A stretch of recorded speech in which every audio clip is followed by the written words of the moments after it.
Merits of sole proprietorship. Merits को भी हम दूसरी फॉर्म्स ऑफ ऑर्गेनाइजेशन से कंपेयर करके पढ़ेंगे तो इजी अंडरस्टैंड हो जाएगी।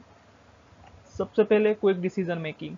जैसे आपको पता है सोल प्रोप्राइटरशिप में एक सिंगल इंडिविजुअल होता है और सभी डिसीजन वही लेता है बिना किसी दूसरे के इंटरफेरेंस के।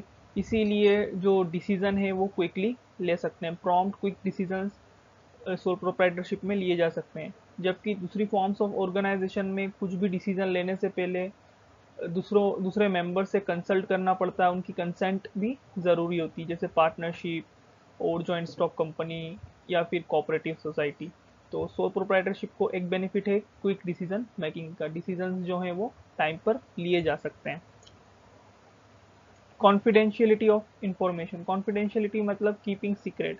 नाउ सोल प्रोप्राइटरशिप के अंदर सोल प्रोप्राइटर में कोई रूल्स, लॉ, लेजिस्लेशन नहीं है और सोल प्रोप्राइटरशिप को अपनी बुक्स की इंफॉर्मेशन, अपने जो अकाउंट्स है उसको पब्लिश करने की भी नीड नहीं रहती है और वो एक सिंगल इंडिविजुअल है तो बिजनेस के सीक्रेट को मेंटेन करना, कॉन्फिडेंशियल रखना इजी रहता है।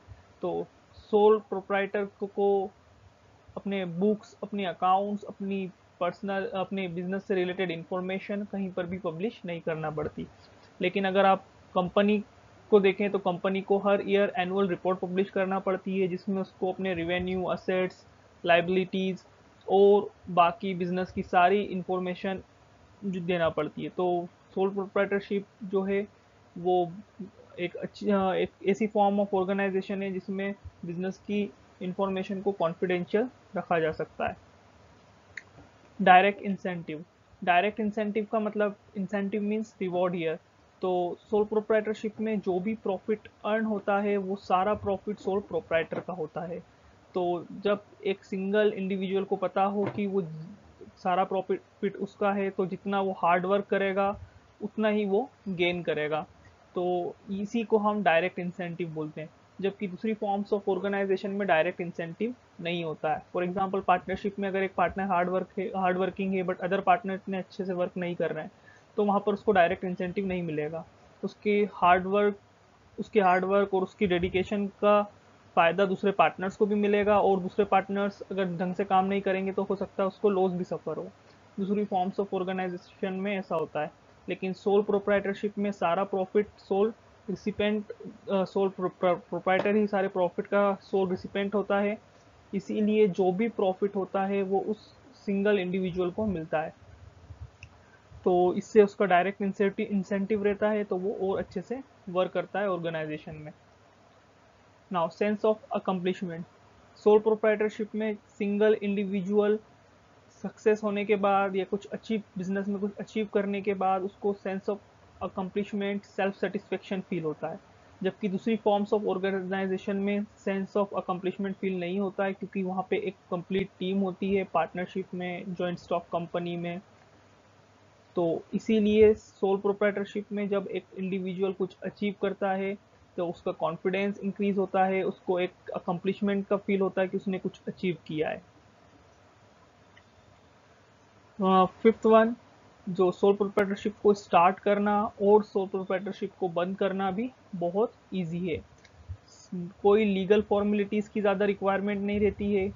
कुछ केसेस में सिर्फ कुछ लाइसेंस की रिक्वायरमेंट या परमिशन की रिक्वायरमेंट रहती है। सोल प्रोप्राइटरशिप के लिए कोई लॉ नहीं है जो सोल प्रोप्राइटरशिप को गवर्न करता हो और सोल प्रोप्राइटरशिप जो है उसमें गवर्नमेंट का इंटरफेरेंस कम होता है। तो सोल प्रोप्राइटरशिप को स्टार्ट करना और उसको क्लोज करना भी इजी है। जब भी ओनर चाहे को सोल प्रोप्राइटरशिप स्टार्ट कर सकता है और बंद कर सकता है, बिजनेस को बंद कर सकता है। जबकि दूसरी फॉर्म्स ऑफ ऑर्गेनाइजेशन जैसे कंपनी, उसमें रजिस्ट्रेशन कंपलसरी होता है। उसको स्टार्ट करने के लिए बहुत सारी लीगल फॉर्मेलिटीज़, बहुत सारी परमिशंस की रिक्वायरमेंट रहती है, लाइसेंस की रिक्वायरमेंट रहती है।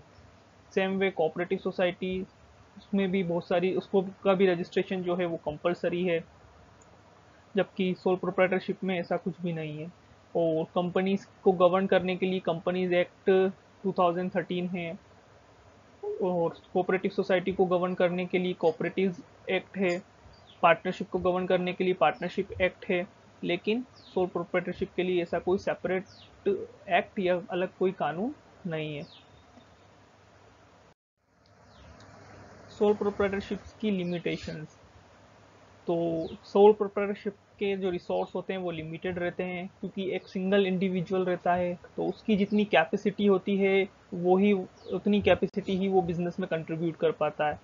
और वो उसकी लोन लेने, पर्टिकुलर एक इंडिविजुअल की लोन लेने की कैपेसिटी भी लिमिटेड रहती है। तो रिसोर्सेज की कमी होती है सोल प्रोप्राइटरशिप में। रिसोर्सेज का मतलब यहाँ पे मनी, मटेरियल और ह्यूमन बींग्स। एक सिंगल इंडिविजुअल ज़्यादा लोगों को एम्प्लॉय भी नहीं कर सकता है बिकॉज उसकी पेइंग कैपेसिटी कम है। वो ज़्यादा मशीन्स, इक्विपमेंट्स भी नहीं खरीद सकता है। तो जो रिसोर्सेस सोल प्रोप्राइटरशिप को के बिजनेस को रन करने में लगते हैं वो लिमिटेड होते हैं। एक सिंगल इंडिविजुअल ज़्यादा अपने बिजनेस में कंट्रीब्यूट नहीं कर सकता है।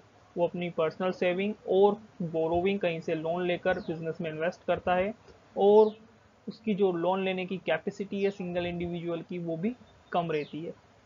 इसीलिए सोल प्रोप्राइटरशिप जो सफ़र करती है एक लिमिटेशन से, वो है लिमिटेड रिसोर्स।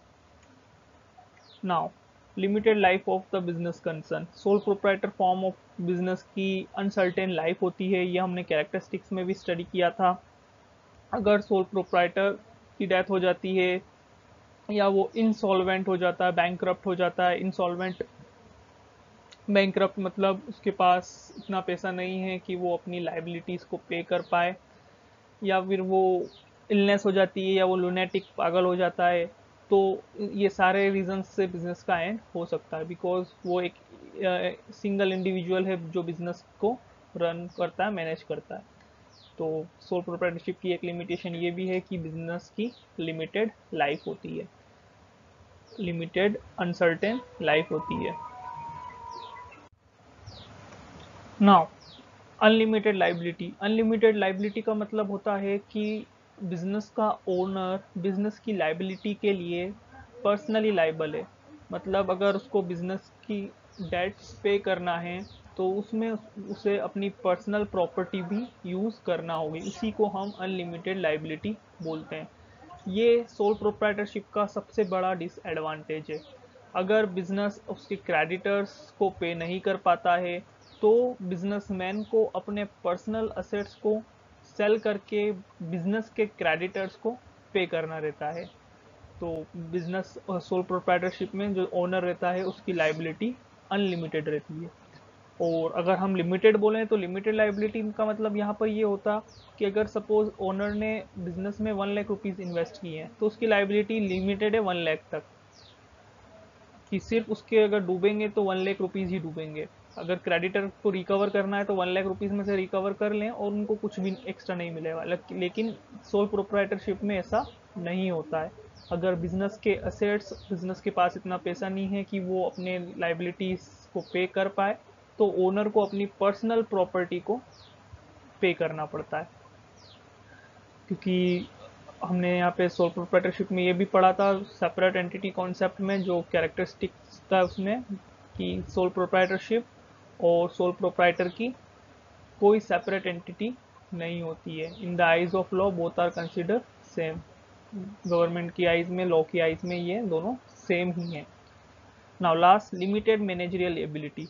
सोल प्रोप्राइटरशिप में सिंगल इंडिविजुअल है तो वो हर एरिया में एक्सपर्ट नहीं हो सकता है वो परचेस में एक्सपर्ट हो, लेकिन वो सेलिंग में एक्सपर्ट नहीं हो सकता, एडवर्टाइज में एक्सपर्ट नहीं हो सकता।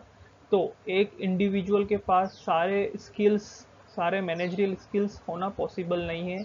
और लिमिटेड रिसोर्स होने की वजह से वो एक्सपर्ट्स को, डिफरेंट फील्ड के एक्सपर्ट को एम्प्लॉय भी नहीं कर सकता, ज़्यादा एम्प्लॉयज़ भी नहीं रख सकता। इसीलिए सोल प्रोप्राइटरशिप में लिमिटेड मैनेजरियल एबिलिटी होती है। जबकि जॉइंट स्टॉक कंपनी जो रहती है उसमें थाउजेंड्स ऑफ एम्प्लॉयज़ रहते हैं, डिफरेंट एरियाज़ को वो बिलोंग करते हैं, डिफरेंट फील्ड्स के रहते हैं, मैनेजमेंट की फील्ड से रहते हैं, इंजीनियरिंग फील्ड से रहते हैं, मार्केटिंग की फील्ड से रहते हैं। तो एक जॉइंट स्टॉक कंपनी कैपेबल होती है लार्ज नंबर ऑफ एम्प्लॉयज़ को एम्प्लॉय करने के लिए, लेकिन एक सोल प्रोप्राइटर की जितनी मैनेजरियल एबिलिटी है उसकी लिमिटेड मैनेजरियल एबिलिटी से ही उसको अपने बिजनेस को रन करना होता है। वो सभी एरियाज में अच्छा नहीं हो सकता, और ना ही वो दूसरे एम्प्लॉयज़ को रख सकता हो जो अलग डिफरेंट एरियाज में एक्सपर्ट हों।